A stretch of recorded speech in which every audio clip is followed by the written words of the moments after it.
All right, so today we want to talk a little bit more about React Server Components. We had a fun episode a few weeks ago, and got a lot of good feedback on it. So that was fun. It was beneficial for us, and we're glad that a lot of the stuff we said resonated with people. It's always good to talk it out. Helps clarify when you put it into words. I want to address one thing from that episode, and then we want to talk about something else that kind of came out of that discussion, which relates to props, passing props to client components from server components. So the one thing I wanted, it basically kind of more of a correction or just to refine a better understanding. In that episode, we talked about the render of the server component tree and how rendering in React is an abstract concept, and it can be confusing because you think, oh, I'm rendering this JSX file on the server. It's going to give me HTML that shows up in the browser, right? Because that's kind of what happens when you make an app and then you load it for the first time. But as we talked about, rendering really just means turning that server component tree into a client tree. So the output of a render pass on a server component tree, which is the first render pass that happens when you are running a server component application, is a client tree. And then what you do with that client tree depends. And you can either server-side render that client tree into HTML, which is the way that a lot of frameworks have worked before server components, or you can render it into children, basically. Basically, JSX was called a RSC Payload, which is effectively the output of render in a JSON format. And that payload, that RSC payload, is sent to the browser, and it's something that you can pass to React.render on the client. And so you can think about when you set state on the client, React re-renders your app with the new state, and then it reconciles, performs a diff, and then commits the diff to the screen. Now, with RSC, you can do a render pass, get the client tree, and then serialize that, because now you have a client tree, but it's on the server. So you have to get it to the client somehow, right? And that's where this RSC payload format comes in. It's just JSON, it's a serialized tree, and then it's sent over the network, and then it's deserialized, and then React on the client renders it. So client trees can be server-side rendered, or they can be serialized into an RSC payload. Now, the thing that's different about a client tree on the server that's turned into the payload versus one that would be on the client already is that anywhere that there is a reference to a client component, the server doesn't have access to those. And so it's basically holes. They're references to those components. And once that payload gets sent and deserialized by the client, those holes, those references, can be pointers to the actual component code that is loaded in the JavaScript bundle on the client. And now when React renders it and does the diff, it can actually execute those components on the client. And that is exactly how it works, so that you can get a new render from the server that maintains client-side state. So we had said something like, the render output of RSC is like client code. It's a client bundle, and it's like sent to the front. That was incorrect. We were being hand wavy. The main point we were trying to make is that render, the result of render, is like a client tree, which can be thought of as a program, which is still true. It's like a frame of your program, but it's a set of instructions Exactly. for the client program. And so once that payload gets sent over, the client app that's running deserializes it, and now it has a set of instructions for which components to run with which props to get the new tree to diff and then commit to the screen. Yeah. And the amazing thing here is like you see the importance of a bundler, because a bundler is going to bundle up all those client components and get them into the browser to the client so that those instructions are actually executable. Because if you just sent over the instructions, like you said, there would just be holes for the references to client components. So you also have to send over the client components. It's kind of interesting, just real quick, that when I think of RSC, I think of it kind of at a higher level. I think of it as both the bundle as well as the instructions, because on their own, the instructions are basically useless, right? Like I can't do anything with it without the bundle. So one of the things that came out of this, it struck me that everyone kind of talks at a different level of abstraction, right? Like some people just talk about RSC as the instructions. We were kind of talking about it as rolling them up Code bundle. Both into one, and not understanding that they're like two separate pieces that come together. But yeah. Right. Anyway. Yep. And that also speaks to why, I think the end game here is for developers not to have to think about it. The use client directive is what an app developer would use when they want to use client-side features like state and effects. But it is maybe not the intention, or maybe won't be the end game, that app developers don't or should not have to think about bundles at all, because a lot of what sometimes is required by an app developer is to trim down a bundle for performance reasons, because they don't want to ship an admin area to a homepage marketing site, because they would rather do some heavy IO work or processing work on the server. And so this is also something that came up as a result of some of the conversation around our last podcast episode, which is like, why isn't it called use browser, like use browser component, or use interactive component, something like that? Why is that use client directive not called that? Well, it's because it does mark the beginning of the split point where the client bundle starts. So, and maybe that is something, at least at this stage in the game, something good for the app developer to be aware of. You add use client, that's the start of where the code that's going to be shipped to the browser begins. When you build the app, you now have these different bundles statically built and route split in frameworks like Next. And when you first make the request and you get the HTML from the server-side rendered client tree initially, you also get the JavaScripts, the script tags for the client code that is needed to render any version of that page for any state of any configuration of any of the client components that are imported. And so on that first request, you get the initial HTML, but you also get all of those live the component code, the definitions for anything that might be needed once you start updating things and once the user starts interacting with it. So those components are loaded in once in the client, and they're loaded in a JavaScript memory and parsed or whatever. And then when you start doing things that cause the server component tree to re-render, send up the payload, the set of instructions, now the client can just execute those instructions because it has already loaded the code. But like you said, this is why it is called use client, and this is why the bundler is integrated so tightly into the React server component architecture, because it's all related concerns, right?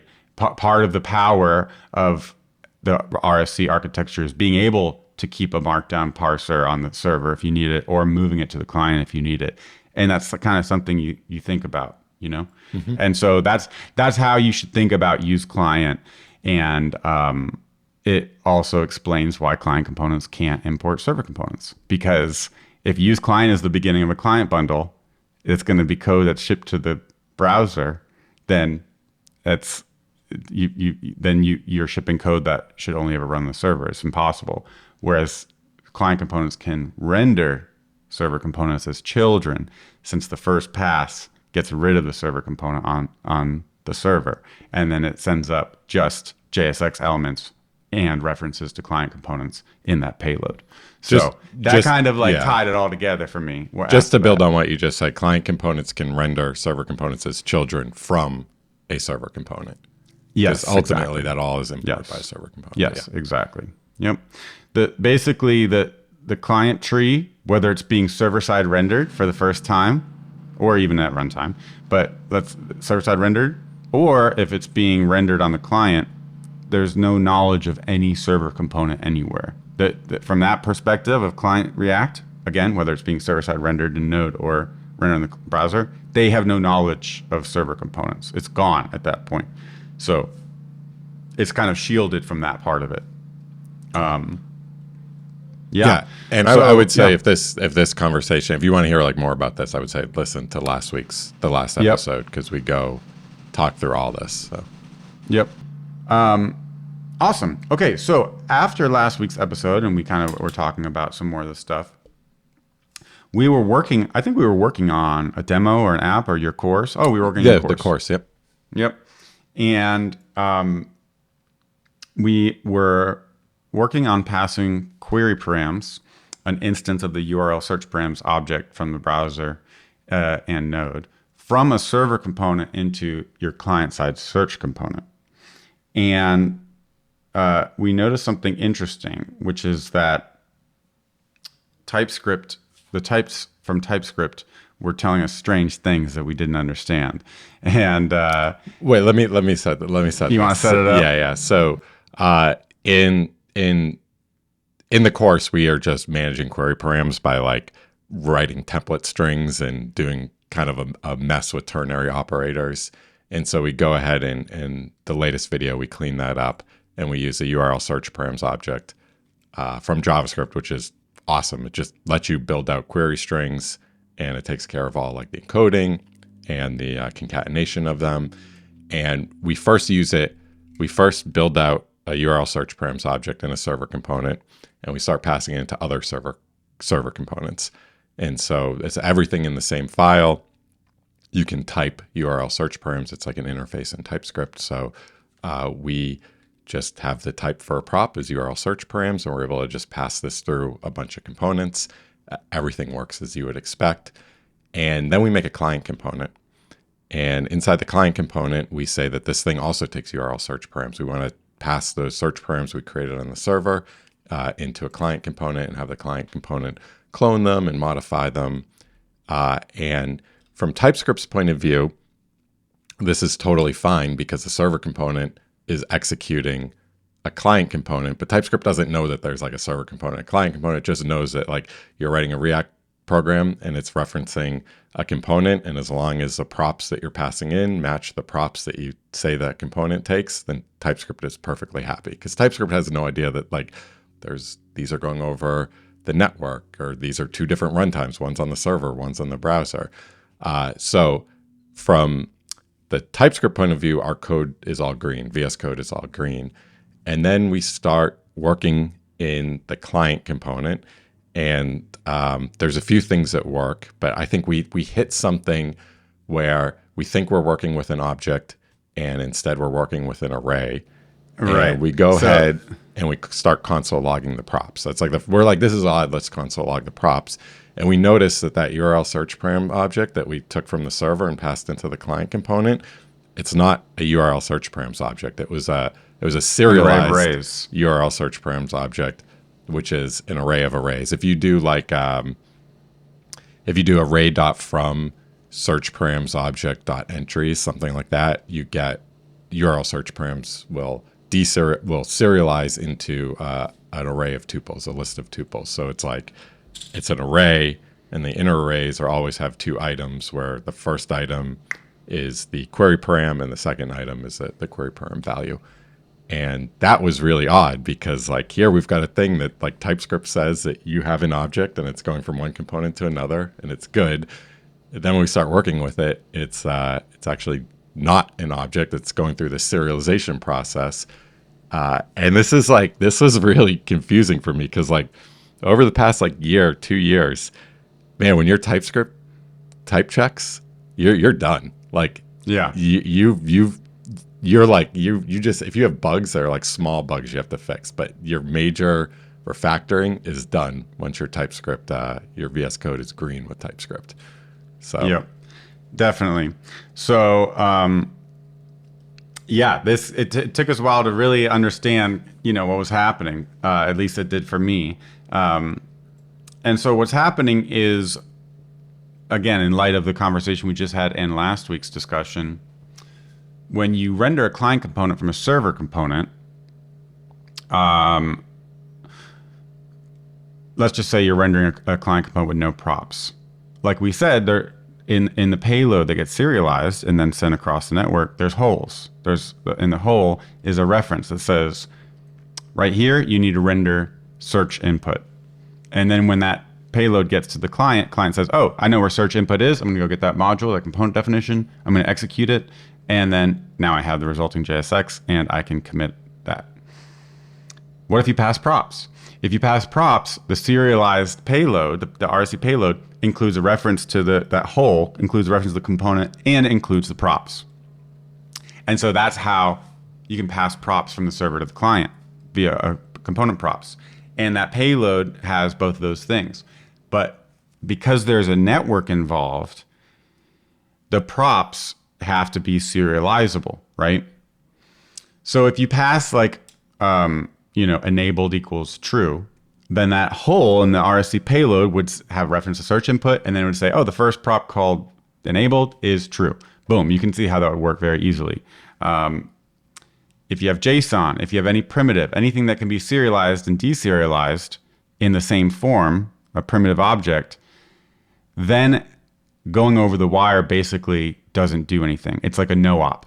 And so typing the prop on the passing side and on the receiving side, the definition side, is actually kosher. Even though there is a network boundary there, that is like, it was actually still kind of a lie, but it's more kosher. It's the same. I mean, it is the same object. I'm passing a string and I'm getting a string. I don't care that it goes over the network. I don't need to know that it goes over the network. You don't need to know. Yeah. So yes. Now, what happens if you pass something that can't be serialized? So like a function. And it turns out if you do that, if you try to pass something that can't be serialized, like a function or a rich object, sometimes Next will tell you and React will tell you, it will say you're trying to pass a non-primitive object from a server component to a client component, but you can't do that. Let's go through each of the cases because they're actually super interesting. So let's start with function. Function's a really good one. Like you write a function on the server, just some function that does like console.log foo. And you've written that in a server component and you take it and you pass it down into a client component. And now like there's a question where what did you actually mean when you were passing that function from the server to the client? Did you want that function to execute on that client, or did you want that function to be like a server function that the client can invoke? And so React is going to throw an error here and say, listen, you can't pass a function over the network, but if you were trying to pass a reference so that the client could then invoke this function, this is a server action, and you need to mark this function as use server. And so well said. And so here, if you do that, you mark the function as use server. You can now pass it into the client, and it's not a function. It's not a function in the sense that it's a function that's going to run on the client runtime. It's basically a pointer to a function on the server, so that at any point your client component can run the server action, can run the function. And if it has something like console.log in it, it will execute on the server. It will show up in your server terminal, not your browser console. And so you can kind of see like, oh yeah, as you're passing things over the wire, you do need to kind of mark, based off what you're passing, you do want to have to mark some more information about it. In terms of functions, it's going to be where I want this function to execute. Now, what if you wanted to write a function on the server, but have it execute on the client? You can't do that. You can't do that because what if you closed over something on the server? Like, how does that? Yeah, it's like a can of worms, I think. Yeah, you can think pretty easily about cases why a function is not serializable in the same way a JavaScript object, a plain JavaScript object is. And it's like you said, it could reference of changing variable. It could close over some variable in the server, and you change that variable. What does it mean for the client to run that? It's functions can't be serialized in that way. They have context around them. They're when they are defined due to closures, they can right. So that's why functions aren't serializable. And like you said, the server action is kind of a different beast, but it's really cool, and it was a great explanation of that as well. And then you have rich objects. Usually when people say rich objects as opposed to primitive, make a primitive object in JavaScript with squiggly brackets. and it's just something that can be serialized. Rich object would be something like URL search params, where you new it up, or you start messing with the prototype of something. You can see again how a rich object that has methods that themselves are functions that could point to other variables in scope in the current server environment can't be serialized. So rich objects can also not be passed as props. And so this is an interesting case because this was a rich object, and it turns out in some versions of Next or React, they would have warned us, so we would have caught it. But in this particular case, it didn't. It went ahead and did its best to serialize it. I guess one way to say rich objects can't be serialized. That's one way to say it. Another way to say it is that rich objects sometimes can have a form where they're serialized, and they only are serialized to a plain JavaScript object that contains like the most relevant information. So you could imagine URL search params being something you can send over the wire. Maybe you two-string it and then you parse it on the client, something like that. But there's still that process going along. And as you can imagine, with all sorts of objects coming from all sorts of libraries and browser APIs, that's not something that can just happen automatically. Let's dive into that. So when we ran into this, I started throwing debuggers in React and looking through this. And React there's a few type of objects that React says, these are common enough, and I know how to serialize them and deserialize them. So things like sets and maps, you can pass from server components.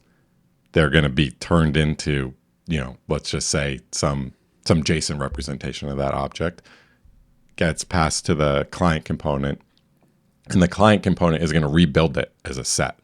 So from your point of view as a developer, you have a set that's 1, 2, 3 on the server. You pass it into a client component. You end up with a set that's 1, 2, 3 on the client. From your point of view, those are the same thing. It's just a set with 1, 2, 3. But under the hood, it is serializing, passing data over the network, and then materializing it into a set. So it's kind of date objects as well, right? That's a great one. Date, set, and map. So it's interesting that like you could think like, oh yeah, objects just work, right? Like I don't even think twice about it. They just work. Like, and then you hit some class of object. Like you said, there's just so many libraries out there. React can't support code for how to serialize everything. Also, some things just naturally aren't serializable. Right. So, Yep. Cool. I think there's something called Super JSON, which is like a spec being worked on, which includes at the spec level instructions for things like sets, maps, and dates. So that would be something that React or Next or whatever wouldn't have to take ownership of. Cool. And again, like you said, right now, they're just doing it for these things for convenience and pragmatism. And that's nice. And as long as you get feedback, that's totally fine, with me too, where I'm passing like a user model from some ORM and it's like, I can't do that. But if I pass a date, I get a date object, I can do that. So that's cool. So that's kind of like the problem space. And that's what's happening behind the hood. When you pass an object, when you pass a prop from a server component into a client component, the prop itself, as well as a reference, along with the reference to the client component code, is sent across the network. So this is kind of where the conversation came to about the TypeScript problem. So whatever was happening, whatever versions of the libraries we were using, the URL search params was automatically being turned into this array of arrays, which actually is a format that the constructor accepts. So then we were like, okay, maybe we type this. If you console log it, it's an array of arrays. And if I'm working on my client component, I want to know that this prop is an array of arrays, so I don't try to do something like current params.delete page. You know what I mean? That's why we love TypeScript. Exactly. Autocomplete, correct autocomplete, not a lie. So then we were like, well, if I define the prop on the component definition side, the implementation as an array of arrays, then that's accurate. But then you go back to the server component and TypeScript says, well, current params is supposed to be an array of arrays. You're passing in an instance of URL search params. So that made us realize that these two things are actually different environments. And if they happen to be serializable and deserializable in like a specific way, in a way that preserves basically their identity for all the purposes that are relevant, it kind of works. But a lot of times it's not going to, let's say. And maybe you need that type for the definition or for somewhere else. So the real true, like for a true experience where the types are correct and reflect the reality, these two things are not the same as passing a prop into another server component. And so we were talking about something like a serialize helper, because when you pass in URL search params as a prop, you're not actually doing that. There's a step where React serializes it. And so the type is actually the serialized version of that. And so you can imagine from the server component, when you're rendering the client search and you pass in params, you would pass in not current params, but you would pass in serialize function invoke current params. The serialize function would turn it into the array of arrays. And then on the definition side, you would say it takes in the serializeFrom. You know, there could be a type that's serializeFrom. You pass it in URL search params, and now you know it's an array of arrays. That is actually what's happening, and that reflects the reality, and all the types are going to be correct. The calling side is going to be able to do that because it's expecting that. And then on the definition side, you know you're working with an array of arrays. And that led us to think like maybe that should be the case for all server components that render client components. It's nice that you can just pass props in. And I guess if they're primitives, it doesn't make a difference. But people are going to be passing in queries from Prisma, for example. When you fetch data from Prisma, it actually works out pretty great. But again, I actually don't know what it would be like to pass in. If you pass in a list of users from a Prisma query and you hover over the type, is that just JSON data in the server component? No, it's more than that, right? It's like a result.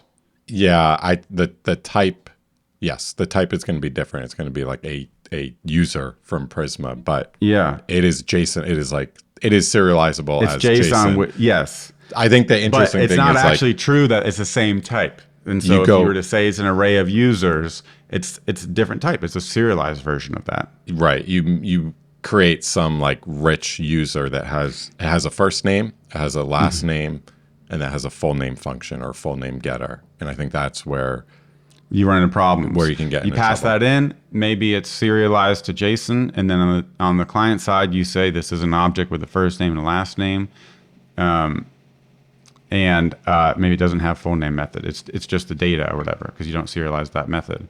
And then again, you run into one or two problems. The type definition on the implementation side of the client component is wrong, or it's right, but then you get a type error on the calling side because you're not passing in the serialized version. So I think just to go back to something you said that I think is really important, because like when we write server components and client components, we don't really want to think about the network, right?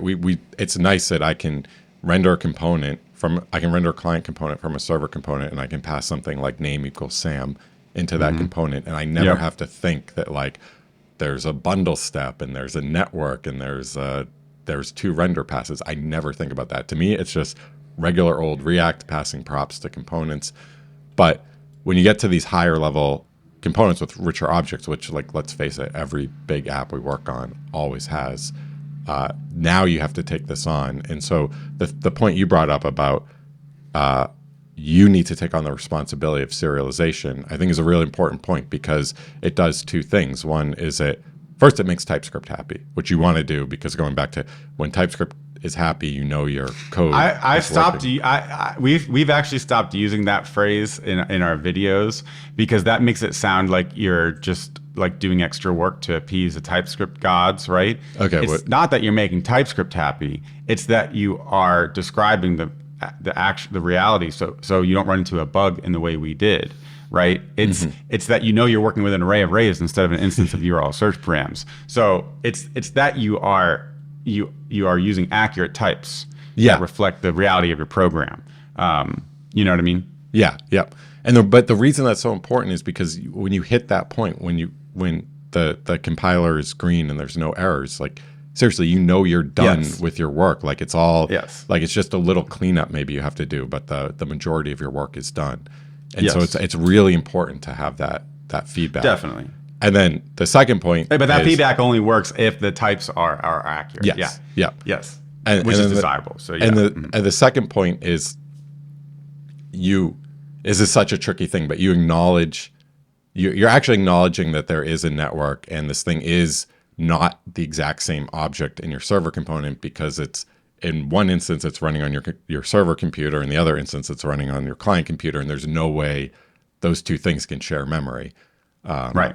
So you're acknowledging the truth of the situation. I guess you're acknowledging what's reality, what's actually happening. Now there's tension here, because for objects like strings or maps or sets or dates, it really doesn't matter, right? It can be abstracted away without leaking. Yeah, but so there's always that, like, you always want to look at an object and be like, oh, can I just not have to think about serialization? I just say this thing, the server fetches users and the client component takes users. And yeah, for Prisma, like, it actually works. Like, you don't have to worry about it. Now, maybe if you're using things like extend in Prisma and you're modifying those user objects, maybe you get into trouble then.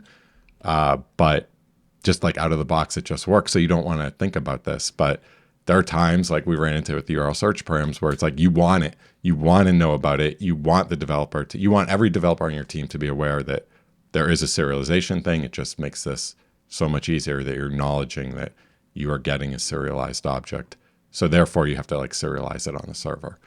Right. So. Yep. I think it's fine for the tools to add pragmatic defaults around primitives and places where you don't have to think about it.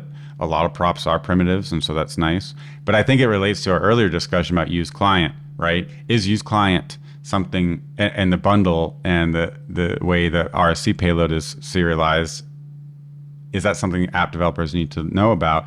And a lot of time, and sometimes it is. It is often enough that it can't be abstracted and shouldn't be abstracted away completely.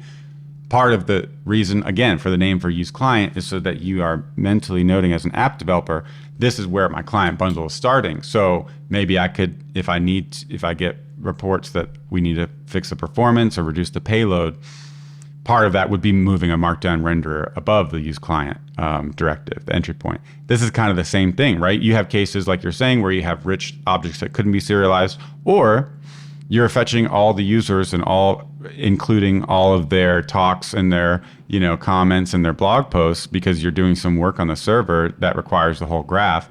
And then you want to pass those into a client component, but now you've loaded this huge graph of data, which is fine on the server, but you want to trim it down. And if you just pass it in and it just works, that could be fine. But if you were required to use like an S function, a serialized function, maybe you say, okay, now what's the type of it? The type of this, you go to define the type in the client user list, and you say serialize from this query, and you're like, wait, I don't need all this stuff. Actually, I just need the user's first name, last name, and email. That's the kind of thing that application developers do encounter as they're building applications. Yep. And so they do need to be aware of this, absolutely. And so that's a great point. That's a great point, by the way. It's not just about the richness of the data structure. It's about what you're. That's a really. I didn't think about that. Yep. And that's why it also is like the network is the abstraction layer. You're passing the data across. Like you said, you're not sharing memory, so it's different, but it's also different for other reasons that may be important, like the size of the payload. And that's also why you don't want your client components to really have their type, like their props are not like using a user type from Prisma, because there's that whole layer happening in between. It's really derived from the query, and then ultimately what gets serialized as the prop before it's passed in. So I think there's room for some helpers there that could make that sort of thing easier. And also there's times where you define like other intermediate components or children components that you use in your client side bundle that need to work with that data that's passed in from the server. And you want to know what that is so that you know what you're passing in. And again, you can't just say this is a Prisma user, because it's not. It's a serialized version of whatever your React component does. So this whole exploration caused us to take a look at Remix to see what they do. And they actually had this, where this idea came from, or the name SerializeFrom. They basically have the same problem, because they are running a loader in Node and returning props, and then they're defining a page component that gets the props from useLoaderData, their useLoaderData hook. And in Remix, they're two different functions.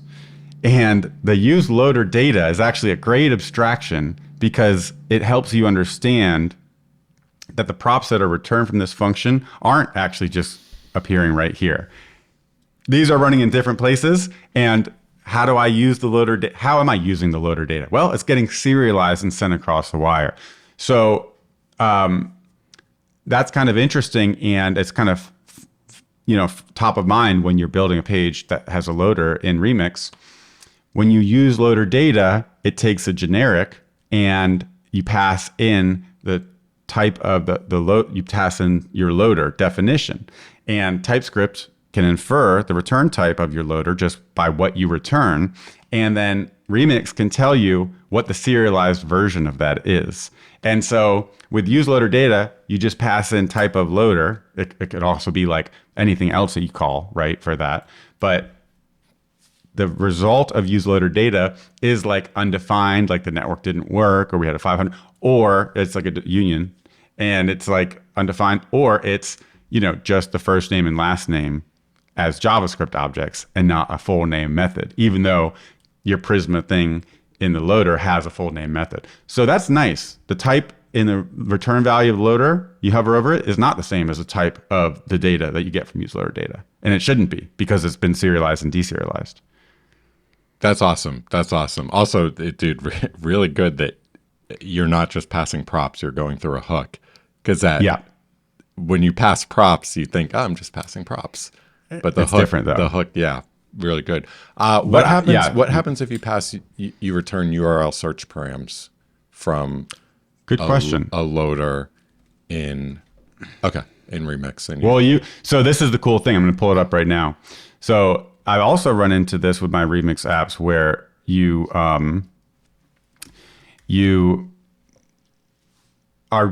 have the loader data and it's typed, so you know what data the component's working with, and then you pass part of it down into like some child component.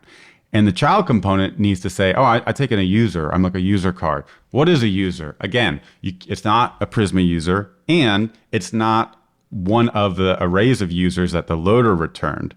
It's one of the arrays of that loader data. But sometimes you don't have access to that. How would you share the type of that? They actually have a serialized_from type that takes in a generic. I realized earlier I said is a generic, and Matt Pocock pointed out in one of his articles recently that things aren't generic. They take generic arguments. So it takes a generic type. It takes a type argument, and the type argument is, again, the type of loader.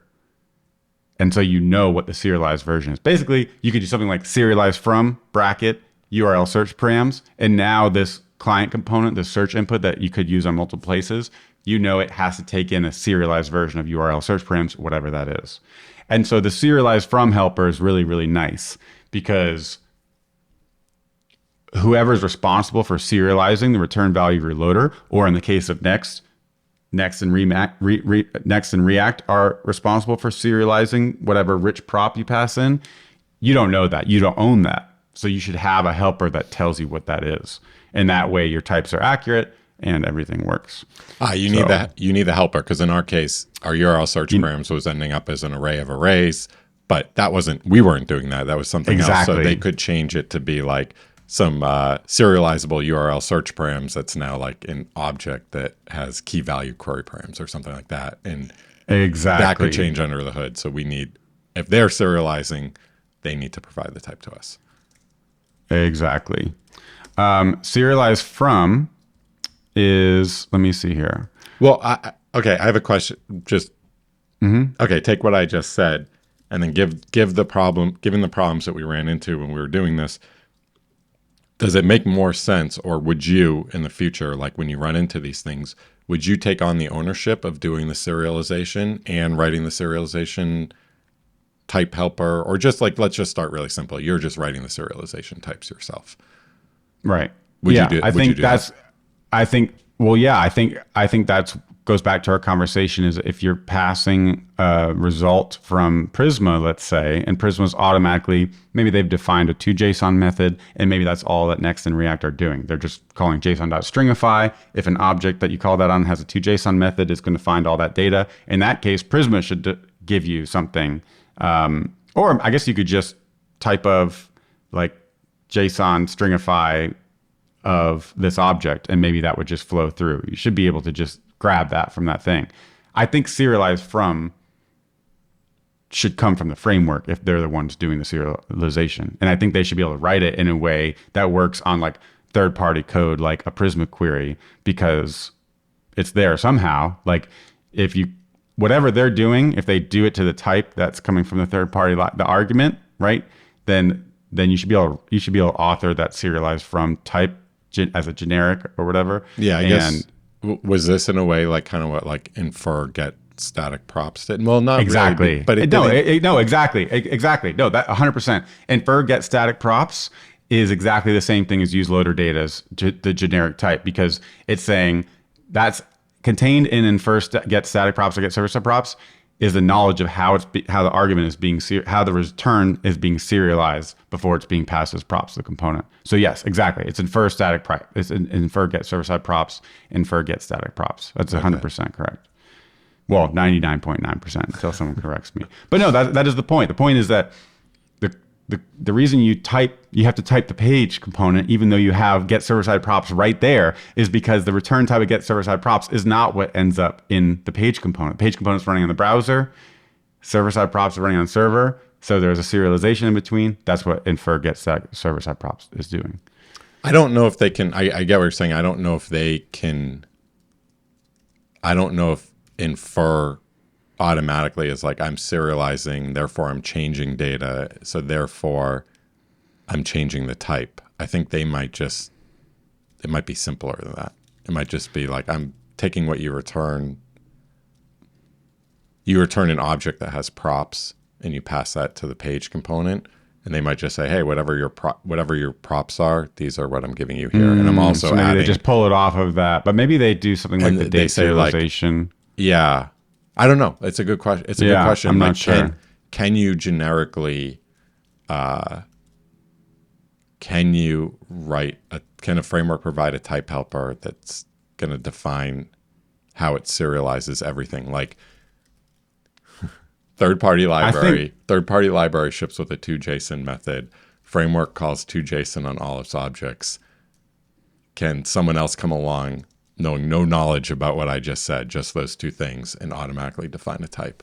I don't know the answer to that. Yeah, I'm not sure. Anyway, we're getting into the weeds here. We are. I know we're like programming via microphone right now. I was just trying to define a type serialized from and passing in URL search params, and I couldn't really see anything inside of it. So I'm not sure if I'm just doing it wrong, but you would do something like in TypeScript. You would do like if the generic extends URL search params, then this is a type. Else, if it extends, map, then this is a type, and you would like go through each of those definitions. Right. I think that the big takeaway for me from this is like when working with these rich objects, since you don't know how the underlying framework, be it Remix, Next, or React, is going to serialize your data, if you're in a situation where like there is serialization happening and you're confused by it, at that point you just take on full ownership of serialization. So we would come up with some rich data structure to represent our URL search params, be it in an array of tuples or just like a key value object. And that would be the type that our component now takes. Right. Exactly. If you run in a situation like that, maybe you would write a little like serialized function that takes in a Prisma thing, even if it calls .toJSON on it, and then that's what you pass through to the client component. And maybe you'd be able to skip that if you just did something like type. If there's like in the same way there's like an awaited helper in TypeScript, maybe there's like a JSON stringified helper, or you could write that, and then you could basically do the same thing on your client component and say, just to derive the type from the Prisma query, right? Yeah, JSON stringified version of this query. That's actually what this component is getting, and now your types are accurate. Yeah. I think it would wait till it's a problem, but yes. I think they'll be addressing this. I think there'll eventually be something like a serialized from, or again, maybe even just the error message if it had come up there. yeah. Then maybe we would have just said, oh, we can't pass this instance. Let's just .toString it. And now we know we're working with a string, and that can be parsed into a new object on the client. And there you go. You've just turned it into a primitive. That's usually, I mean, in all of our apps, like we actually only end up passing primitives anyways. It's just, again, is it happening automatically, or do you have to do it yourself? So, yeah, absolutely. And the toString it is a form of serialization that we take ownership of. It doesn't have to be like a whole function, or a util or anything like that. Yeah, exactly. But it's the idea that you're taking serialization on. That's like the key point. Yep. That's the takeaway for sure. So yeah, I think that's a good place to wrap it up. But I think it was helpful, at least for me, also having just talked about how the client payload ends up serialized across. So do the arguments. So all of that is being serialized, and the holes in that payload can reference arguments as well, which means they need to be serialized. And yeah, that's the way to do it. I think there'll be more stuff added here because it felt like we were kind of on our own. And again, it could have just been a bug in the version, because I think Sophie from the React team was sending me a version that passed in URL search params and triggered an error on the code sandbox. And I was like, oh, this would have been perfect. Like this would have saved us a lot of time and understanding. And it just wasn't working in our version for whatever reason. So anyways, if you run into that, that's what's going on. And hopefully you have better understanding of that now. So cool. Yeah. Awesome. Okay. That was a good wrap up to the previous episode. I think I know I understand React Server components a lot better now at the technical level, which can help with the actual application building too, Yeah, for sure. For sure. Yeah, we really loved hearing the comments on YouTube and Twitter. So if you have questions for us, anything you want us to talk about, let us know there. Front End First FM on Twitter, and we have our YouTube channel. All those links are in the description. We'll make sure to link to last week's episode too. And then we had one more, I think 3 episodes ago, where we kind of started the conversation about server components that led to last week's episode. So maybe we'll put that in there as well. Otherwise, you're about to wrap up a React Server Components course on Build UI. We just released a new video. By the time this is out, it'll be up. That's lesson 5. And I think there's probably gonna be one more before we wrap that course up on Build UI. And that's gonna be fun because that means we're gonna get to start a new course. So yeah. If any of that interests you, check out Build UI. Otherwise, thanks for listening, and we'll see you next week. See ya. Bye.